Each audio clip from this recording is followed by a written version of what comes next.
morning.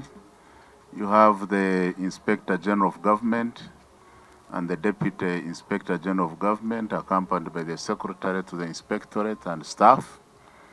The IGG is here to fulfill her constitutional mandate, prescribed under the Constitution, to present her biannual reports to you.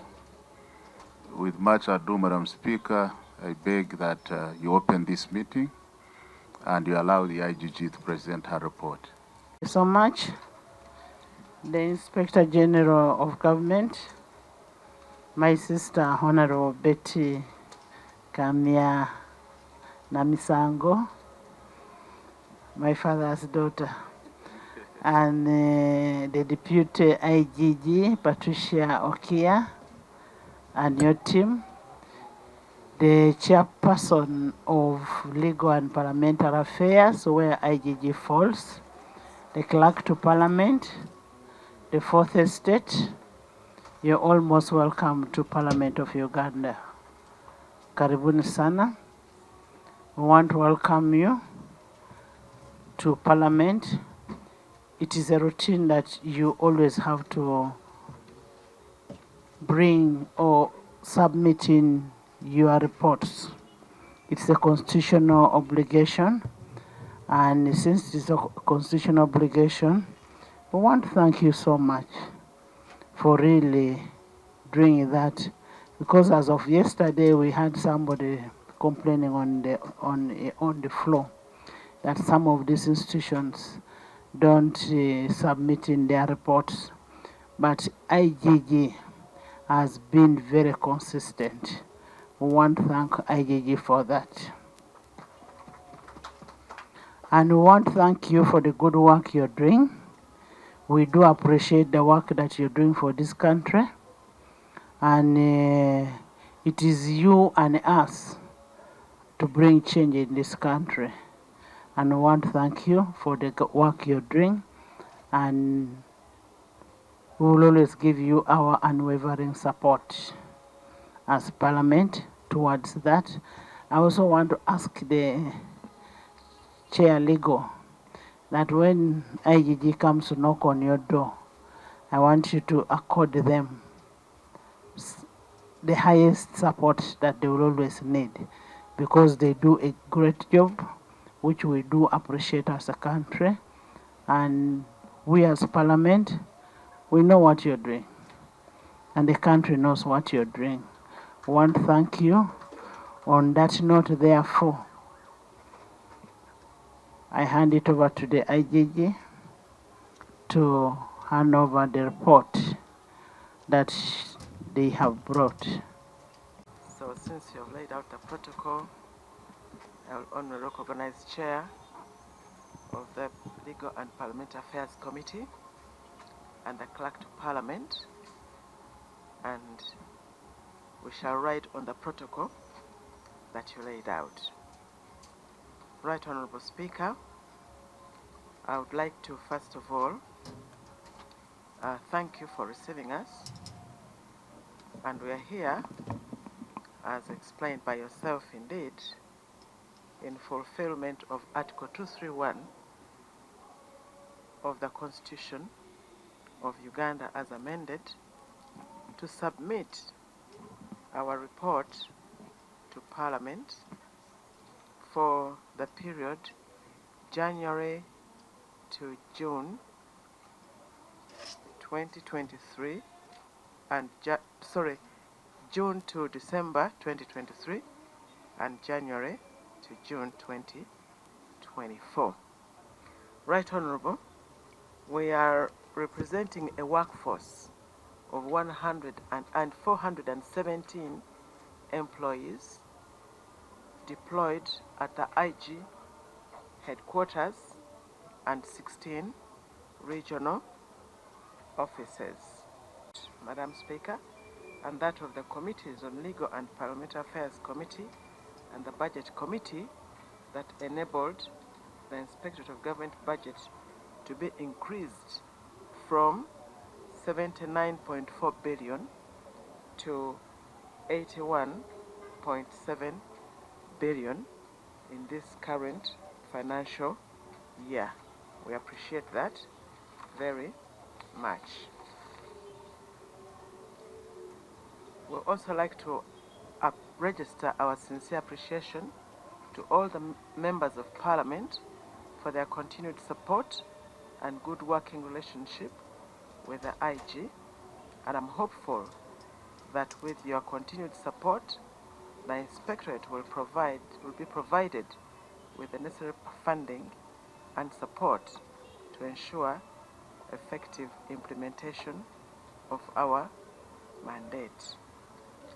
This is a very crucial matter, Right Honourable Speaker, because our view is that the Inspectorate of Government is categorized as a consumptive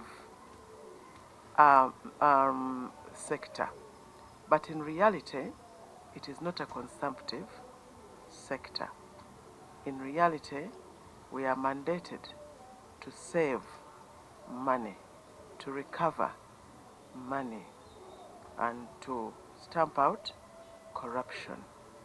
You've heard us speak, Madam Speaker, that a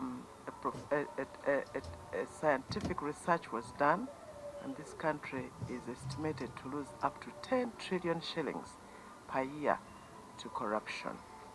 If the Inspectorate of Government was adequately funded, this figure could significantly come down.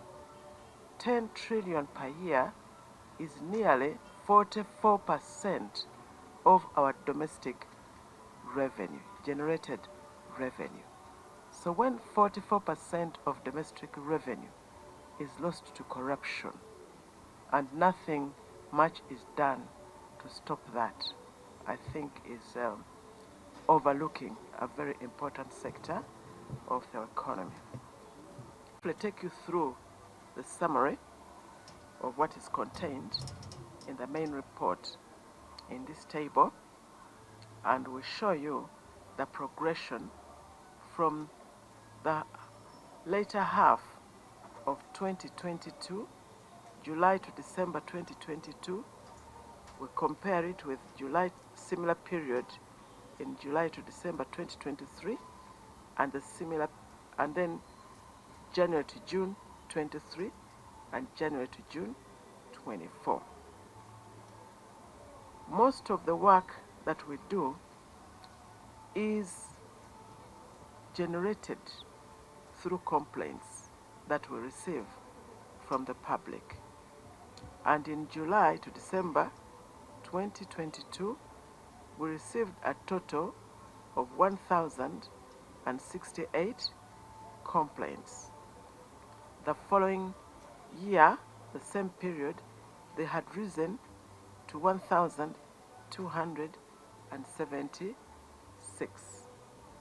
And in January to June, they had risen further to 1,309.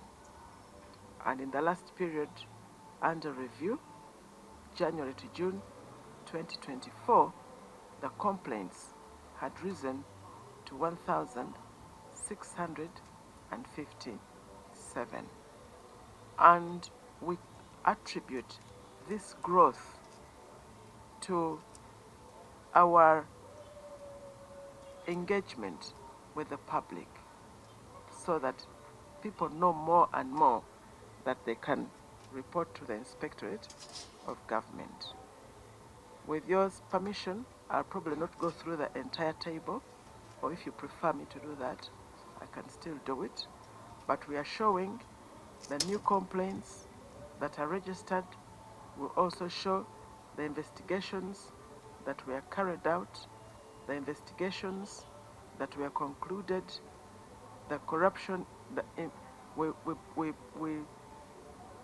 We divide them into investigations of corruption. Some are ombudsman functions, and others are in breaches of the leadership code. They are categorized in that way. We have also indicated the funds that have been ordered for recovery. ranging from 33 billion in July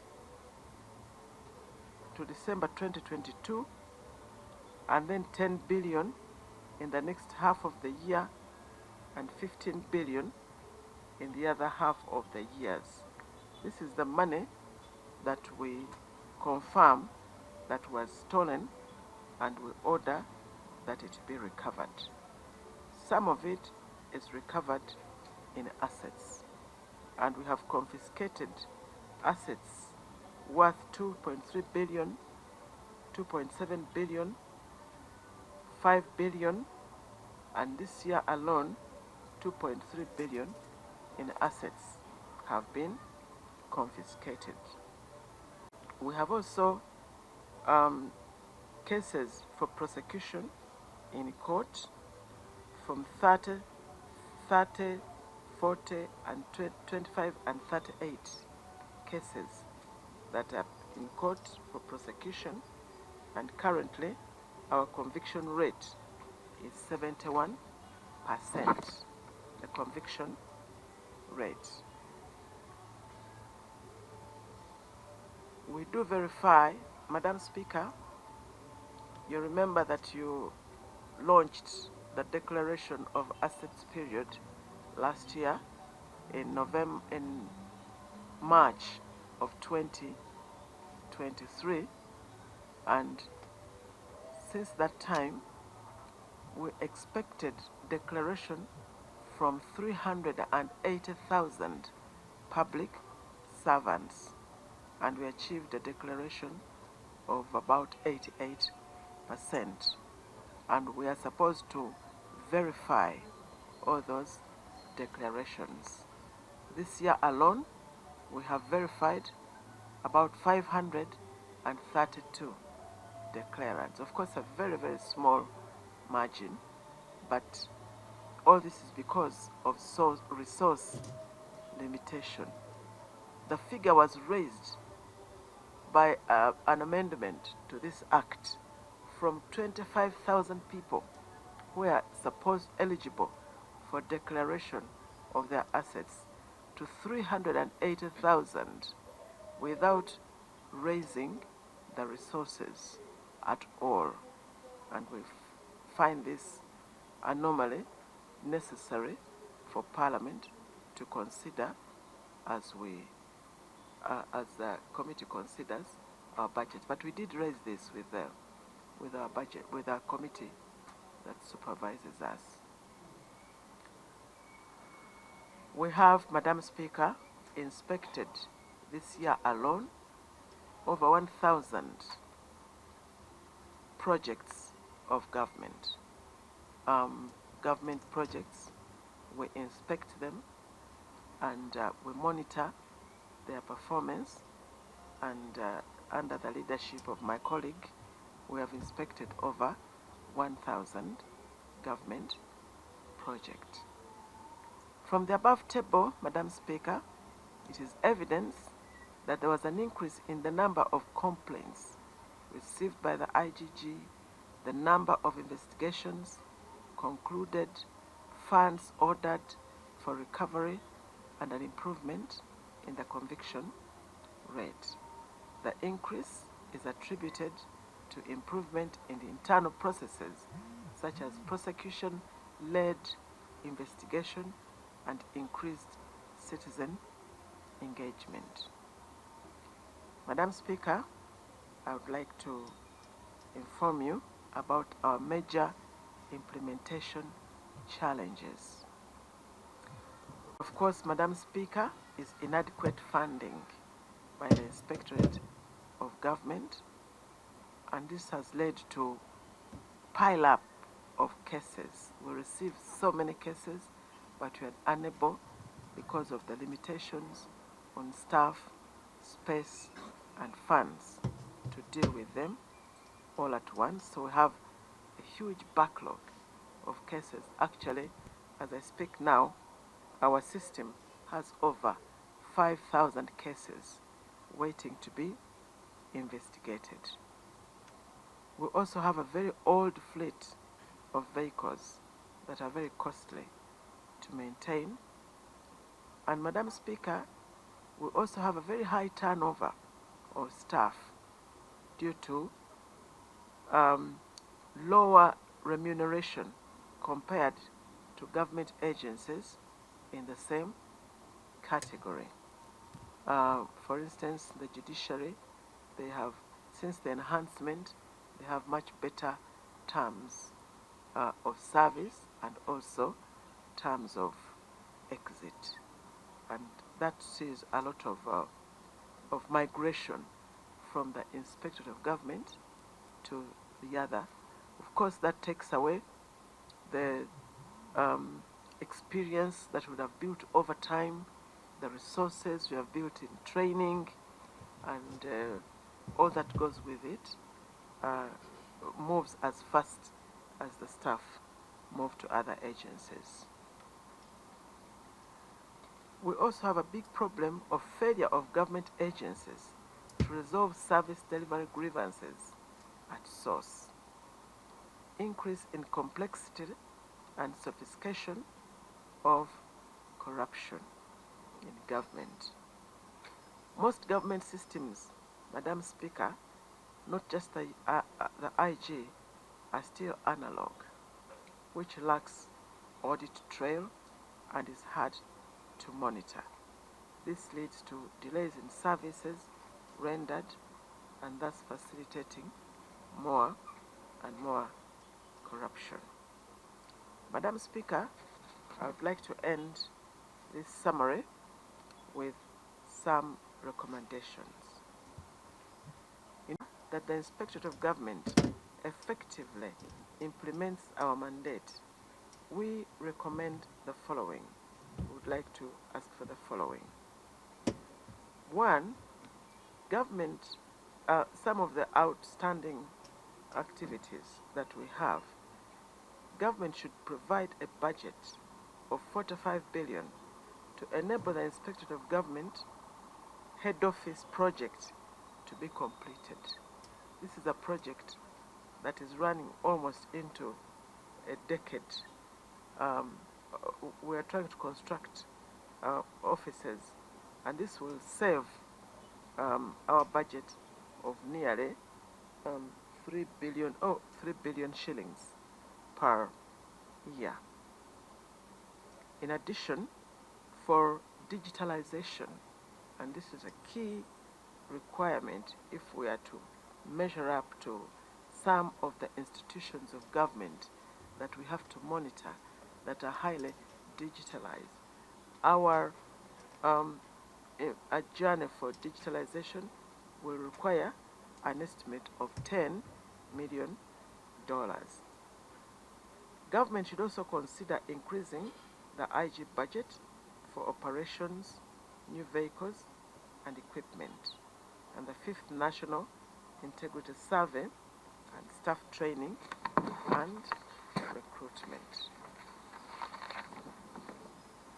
It is recommended that ministries, departments, and agencies and local governments should establish or activate internal grievance handling mechanisms to ensure complaints are resolved promptly and effectively at source. We also recommend that government should fast-track digitalization and digital transformation in all government institutions, and also train oversight staff in forensics and cyber crime. The government should urgently conduct a salary review for all public servants to have a fair and just remuneration for all public servants.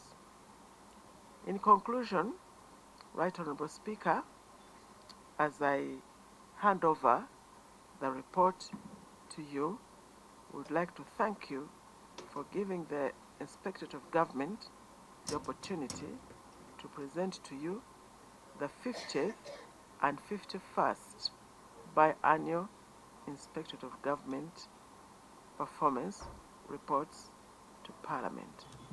It is our prayer that the reports are laid before Parliament for discussion in accordance with Article 231, subsection 3 of the 1995 Constitution as amended.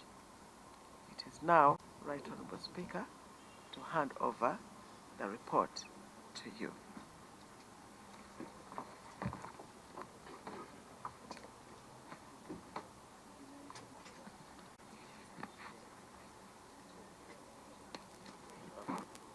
We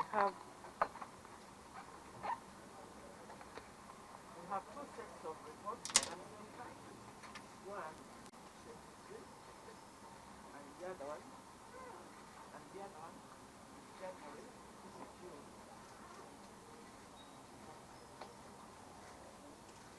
And we are also joined by Mrs. Anne.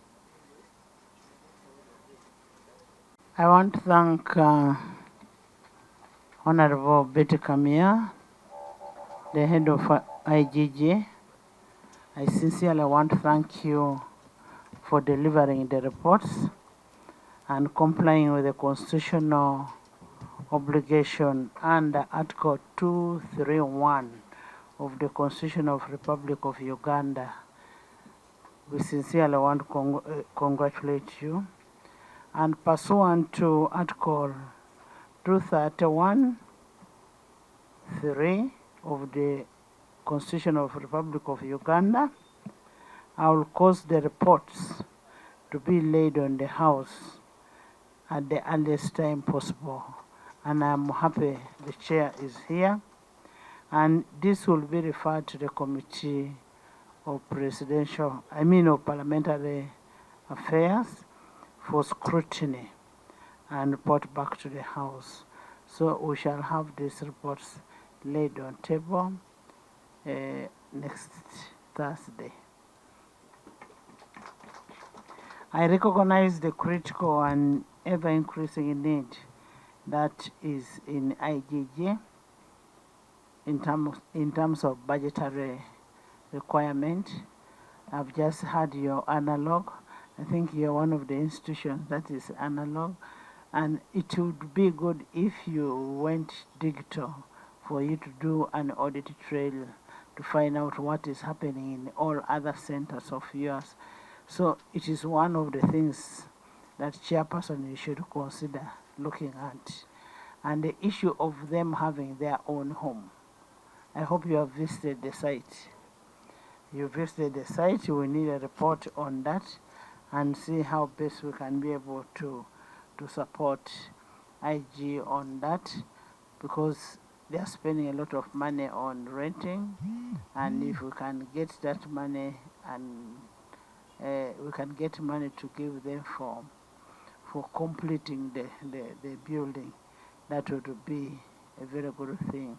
As Parliament, we will continue with our role of oversight. We will always do oversight on you. We will do our legislation, and most importantly, we will do appropriation for you to be able to get what can enable you to do the work that you're supposed to do.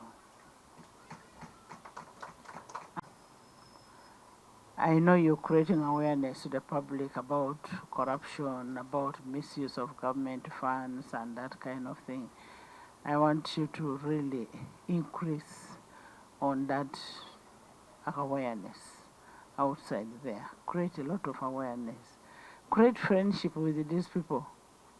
When you create friendship with these people, they will be able to tell you so and so, Patricia took this. and that will be a starting point.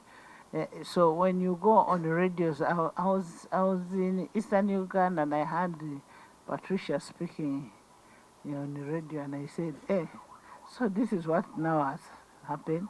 I was very impressed. I was very, very impressed. And you'd find people saying, now don't joke with IGG. Anything you take, they will come for you. So when you create awareness, it will reduce somehow some kind of corruption that is outside there. I want to thank you once more for coming over, all of you for coming over. Now today you are all three here.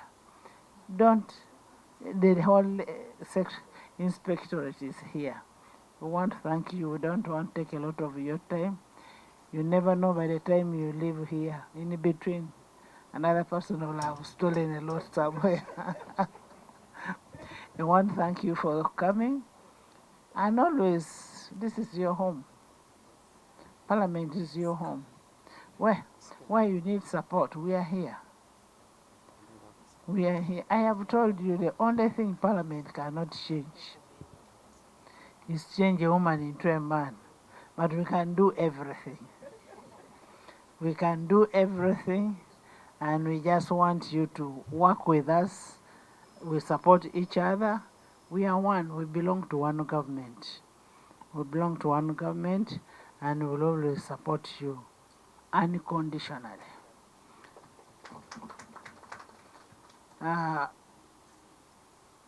Without wasting a lot of time, and having that insight of saying that we want to have this report looked at, because as now we are about to go for recess, the chairman should be able to look at your reports properly.